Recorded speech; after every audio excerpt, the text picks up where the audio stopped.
L'Assemblée va entendre une allocution de Son Excellence Wavel Ramkalawan, président de la République des Seychelles.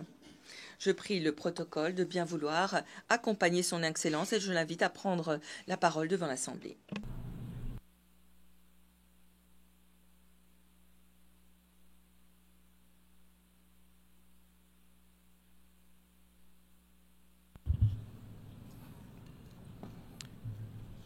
Mr. President, Monsieur le Président, Excellences, Mesdames et Messieurs les représentants, permettez-moi tout d'abord de féliciter l'ambassadeur Yang à l'occasion de son élection comme président de l'Assemblée générale pour cette 79e session. Permettez-moi également de remercier l'ambassadeur Francis pour son excellente présidence lors de la 78e session. Monsieur le Président, en tant que plus important représentant des peuples du monde, nous nous réunissons chaque année dans cette institution qui promet la paix, le progrès et la prospérité pour tous. Nous devons être francs dans notre évaluation de ce que nous faisons pour les peuples que nous représentons et pour leurs intérêts que nous servons. Pour mon peuple des Seychelles, nous devons être critiques s'agissant de notre approche face aux défis d'aujourd'hui et nous devons prévoir les défis de demain. Le monde est moins sûr qu'il n'y a qu'un an. Alors que nous espérions que l'on pourrait régler les conflits existants, nous nous trouvons dans une situation plus tendue et délicate. Les flammes attisées par la concurrence et la défiance menacent d'engouffrer ceux qui n'ont rien à voir avec ces conflits. Nous nous trouvons pris au piège d'une atmosphère de crainte, d'instabilité aggravée par les craintes d'une guerre qui s'étend. Nous risquons de perdre de vue les valeurs qui nous rassemblent, les valeurs qui transcendent les frontières et les cultures, les valeurs que l'on comprend dans toutes les langues et qui figurent dans toutes les idéologies. Nous devons revenir à nos principes fondateurs de dialogue et de coopération. Sans une base solide, nous ne pourrons pas édifier notre vision d'un monde pacifique, prospère et durable. Notre attention a été détournée des défis qui exigent cette attention de toute urgence. Les défis qui touchent au cœur des vies des personnes et qui ont besoin de solutions mettant la population en leur cœur. La crise climatique, mettre un terme à la pauvreté et à la faim, faire en sorte que tous ont le droit évident à une vie décente et digne. Nos peuples nous ont chargés d'œuvrer ensemble pour trouver des solutions. Monsieur le Président, il y a 79 ans, les membres permanents du Conseil de sécurité se sont donné la grande responsabilité de garantir la paix et la sécurité internationale, coopérer de bonne foi pour préserver les générations futures des transgressions du passé. Cette grande responsabilité s'accompagne de l'idée selon laquelle l'on fera face aux violations flagrantes de la Charte des Nations Unies de manière déterminée et impartiale. Nous plaçons notre foi en eux afin qu'ils agissent dans l'intérêt commun pour prévenir les conflits et préserver la dignité humaine. Les conséquences des conflits se font ressentir bien au-delà des souffrances directes et intolérables des victimes dans les zones de guerre et des personnes qui ont été déplacées par les combats. Dans ce monde où tout est lié, nous souffrons également de presseurs inflationnistes, d'une augmentation du prix des biens de base, des prix de l'énergie et autres perturbations. Des conflits prolongés qui s'étendent risquent de toucher de petits États comme les Seychelles qui essayent de ne pas se trouver dans la ligne de feu. Nous n'avons pas l'intention de faire la leçon aux puissances mondiales ou de prescrire des solutions à des problèmes complexes. Nous souhaitons simplement vous rappeler votre devoir et pouvoir croire que la géopolitique ne l'emportera pas sur les droits humains et le droit international. Depuis sa création en 1946, le Conseil de sécurité est resté largement inchangé. À l'époque, la plupart des territoires africains étaient colonisés. Les Seychelles rejoignent l'appel voulant que l'ONU et le Conseil de sécurité mettent en œuvre les réformes que tant de personnes appellent de leur vœu, l'objectif étant non pas d'entraver ces travaux, mais d'intégrer une perspective d'inclusion. Il est temps de rectifier l'une des nombreuses injustices dont a souffert l'Afrique.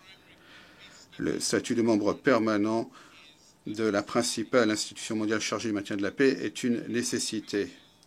L'examen par le Conseil de questions critiques telles que l'élévation du niveau des mers évoquée par Malte l'année dernière et les liens entre climat et sécurité ont prouvé que le Conseil est capable de refléter de nouvelles réalités. La proposition des États-Unis visant à inclure un siège tournant pour les petits États insulaires en développement, les PEID, est bienvenue. C'est un signe de progrès. Monsieur le Président, les changements climatiques restent le principal défi auquel est confrontée l'humanité.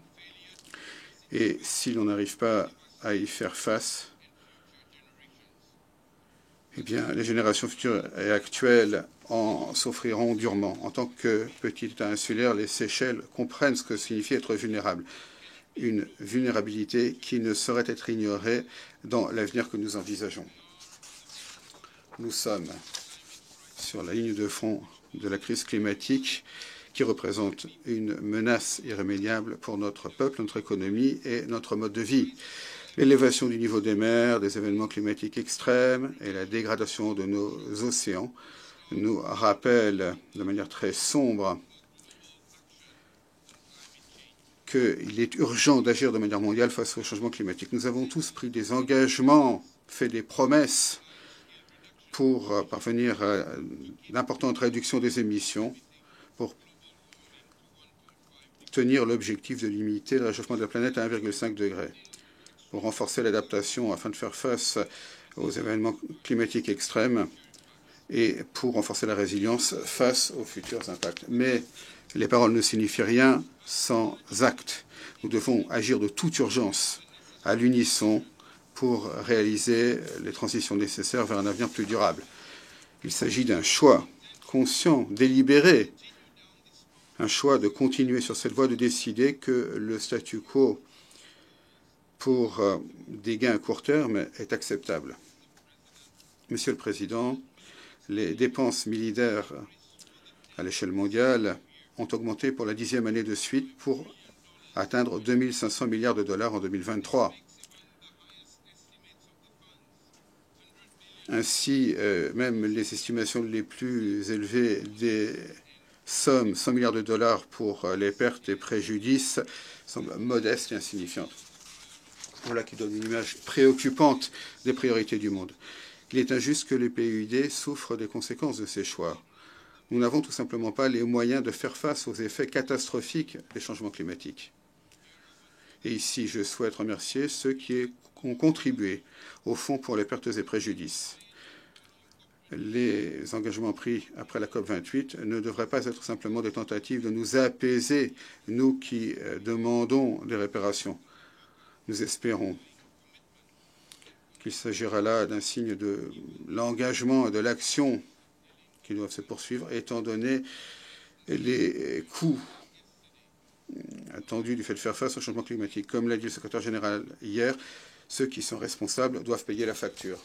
La communauté internationale ne peut pas espérer promouvoir le développement durable alors que certains sont très en avant, alors que d'autres sont en grande difficulté. Personne ne doit être laissé de côté, autrement nous condamnerons les générations futures à un monde extrêmement sombre. Les obligations de l'accord de Paris sont les lignes directrices qui nous donnent une chance si tous les États font tout leur possible pour le respecter. Notre dépendance aux énergies fossiles n'est pas durable et elle est nuisible. Nous devons accélérer la transition énergétique pour utiliser les énergies renouvelables et nous devons mobiliser les investissements dans les technologies et les infrastructures pour nous donner une véritable perspective de véritable sécurité énergétique. Les Seychelles continuent à mettre l'accent sur des solutions naturelles pour lutter contre les changements climatiques, tout en garantissant la durabilité économique et la préservation de l'environnement. Nos obligations bleues ont le potentiel de tirer parti des marchés des capitaux afin de financer l'utilisation durable des ressources marines. Monsieur le Président, des stratégies ambitieuses et innovantes pour le développement économique à long terme sont vaines sans des financements accessibles et durables. Le ratio moyen dette-PIB dans les PID dépasse 70%. C'est énorme et met à mal notre développement en détournant des ressources critiques des domaines où on en a le plus besoin, les infrastructures, l'éducation, les soins de santé. Nos vulnérabilités ont été aggravées. Pourtant, nos coûts d'emprunt restent très élevés. Au lieu de concessions, on nous pénalise pour nos vulnérabilités. Il est temps d'aller au-delà des discussions et de mettre en œuvre de véritables réformes du système financier international pour remédier à la situation de certains pays vulnérables, quel que soit leur revenus, alors qu'ils ne peuvent pas répondre à leurs besoins de développement. Nous devons également être conscients des conséquences humanitaires des politiques économiques. Nos activités dans le système multilatéral sont mises à mal par les mesures coercitives unilatérales qui visent à couler les économies et à empêcher les gouvernements de promouvoir la dignité pour leur propre population. Monsieur le Président, le système multilatéral reste notre meilleur espoir de relever les défis auxquels nous sommes confrontés. En tant que petit État, les Seychelles croient à l'ONU. Nous avons peur d'une réalité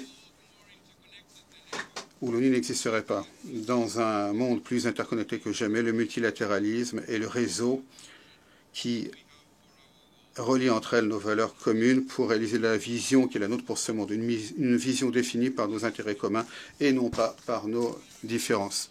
Nous sommes ici pour régler les problèmes, pas pour les aggraver. Nous sommes ici pour écouter, pas pour ignorer les autres. Nous plaçons notre foi dans cette institution parce que nous devons prouver au monde que ainsi nous pouvons agir. Mais c'est à nous de faire fonctionner cette institution. En 2023, nous avons adopté l'accord de conservation et d'utilisation durable sur la biodiversité marine, l'accord BBNJ.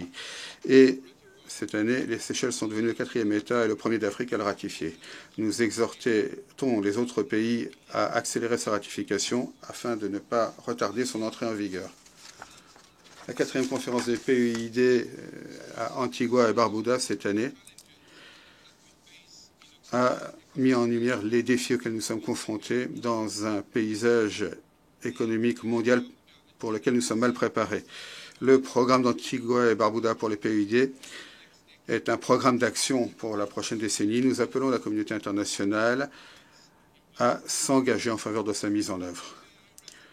La résolution sur l'indice multidimensionnel de vulnérabilité adoptée le mois dernier est également un triomphe du système multilatéral afin d'envisager de nouvelles démarches face à des questions complexes et évolutives. Ces données, ces conclusions nous donnent le socle empirique pour ce que nous savons être vrai. Une approche unique en matière de développement n'est plus ni exacte ni adéquate. Une meilleure compréhension de ces vulnérabilités multidimensionnelles sera essentielle pour les décisions que nous prenons et, plus important encore, pour ceux au nom desquels nous les prenons. Le pacte pour l'avenir qui vient d'être adopté devrait ouvrir la voie à une nouvelle ère de coopération basée sur les intérêts mutuels et le respect mutuel. Nous devons l'utiliser pour réduire les divisions entre les pays sur des questions essentielles que sont les droits humains, l'égalité homme-femme et l'état de droit, de manière à accélérer la mise en œuvre des ODD et à façonner un système financier international plus juste, de manière à adapter les ripostes aux crises mondiales de manière plus coordonnée et de manière à rétablir la paix, en promettant de la préserver à l'avenir. Pour les Seychelles, la déclaration sur les générations futures doit témoigner de notre engagement à préserver les droits de toutes les personnes qui seront nées d'ici à la fin du siècle, la plupart dans les pays en développement. Les personnes qui ne devraient pas naître en situation de grande difficulté. Nous devons prévoir un monde où la survie n'est pas une lutte, un monde où le droit de chacun à la prospérité est garanti. Il ne devrait pas être difficile de garantir les droits fondamentaux. Monsieur le Président, je suis convaincu que telles sont les bases sur lesquelles notre coopération, notre progrès devraient reposer. Ce dont nos peuples ont le plus besoin et ce qui devrait nous pousser à édifier un monde plus sûr et plus durable. Efforçons-nous d'être les architectes d'un monde où personne ne sera laissé de côté. Je vous remercie. Au nom de l'Assemblée, permettez-moi de remercier le président de la République des Seychelles,